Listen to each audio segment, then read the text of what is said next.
Et avant de retrouver Jean-Marc Morandini et Jean-Michel Cohen en direct d'un fast-food parisien, il est 11h30 sur Europe 1. C'est l'heure du journal de la santé avec Elisabeth Assayag. Le retour à l'Assemblée du projet de loi santé aujourd'hui. Les médecins sont en colère. Ils dénoncent l'assouplissement de la loi E20 sur l'alcool.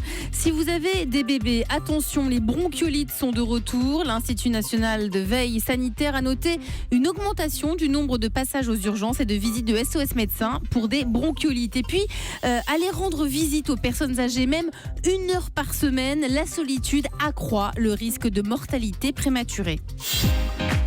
On commence donc avec le projet de loi santé de retour à l'Assemblée aujourd'hui. Oui, avec ce projet, la polémique autour de l'amendement destiné à assouplir la loi E20. La loi E20, je vous le rappelle, date de 1991. Elle est destinée à lutter contre le tabac et l'alcool, notamment en limitant fortement le droit de faire de la publicité pour les boissons alcoolisées. Là, moins de contraintes pour la publicité sur l'alcool afin de promouvoir les terroirs viticoles.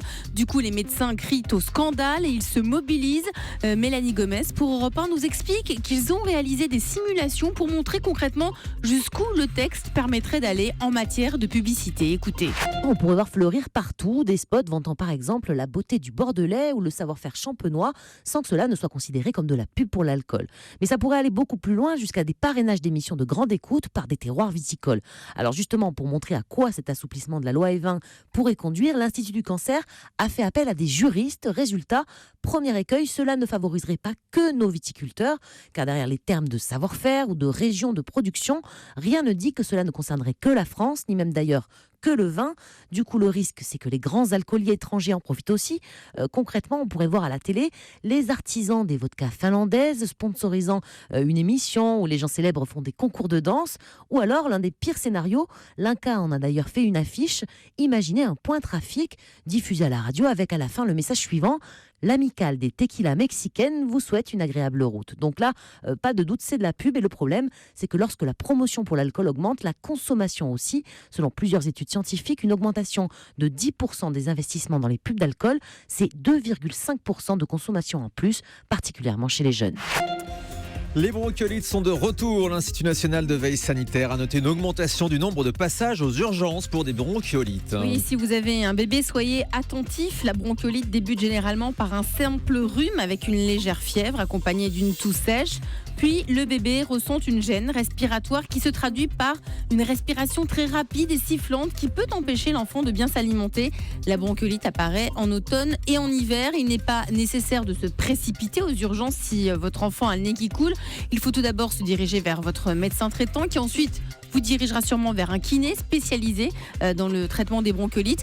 Il n'y a pas de traitement propre contre la bronchiolite. Il faut simplement attendre, bien moucher l'enfant, accepter qu'il tousse. En général, il va mieux après 15 jours à 3 semaines. Mais si votre bébé a moins de 3 mois, la bronchiolite peut imposer une hospitalisation. La solitude accroît le risque de mortalité prématurée. C'est une étude qui révèle les mécanismes cellulaires de ce phénomène. Pour les personnes âgées, la solitude est néfaste pour la santé et peut accroître le risque de mortalité prématurée de 14%. Les dangers de l'isolement social sont connus depuis longtemps, mais ces effets physiologiques n'étaient jusqu'à présent pas bien élucidés. Il y a clairement un lien entre solitude et un accroissement de gènes impliqués dans l'inflammation, ainsi qu'une diminution d'autres gènes qui jouent un rôle dans la réponse antivirale de l'organisme. En bref, les personnes isolées ont un système immunitaire affaibli et souffrent davantage d'inflammation que celles qui sont entourées et donc tombent plus facilement malades. On le dit souvent, professeur Françoise Forest. C'est absolument vrai. Et c'est cette solitude qui, quelquefois, conduit non seulement à une mortalité prématurée, mais avant à une diminution des fonctions cognitives. C'est-à-dire, on perd de plus en plus son esprit. Et ça, c'est dramatique. Intoxication au monoxyde de carbone dans une école à Lyon. Oui, une 50aine d'enfants scolarisés dans une école privée du 7e arrondissement de Lyon ont été placés en caisson hyperbare. C'est une installation qui permet de distribuer des médicaments le plus souvent à travers un masque. Après une intoxication, c'était hier, au monoxyde de carbone. 54 enfants ont été hospitalisés, dont 26 qui présentaient des symptômes comme des maux de tête ou des vomissements. Ils ont été placés sous oxygène pendant une durée de 6 heures. Aucun pronostic vital n'a été engagé, mais la préfecture a néanmoins déclenché le plan Orsec nombreuses victimes et le plan blanc de mobilisation des établissements hospitaliers. 40 voitures, 100 sapeurs-pompiers et 3 équipes du SAMU ont été dépêchées sur place. On termine avec le chiffre du jour. C'est deux mois de congé de paternité. C'est Mark Zuckerberg, le patron de Facebook, qui a annoncé qu'il comptait prendre 2 mois de congé paternité pour la future naissance de sa fille.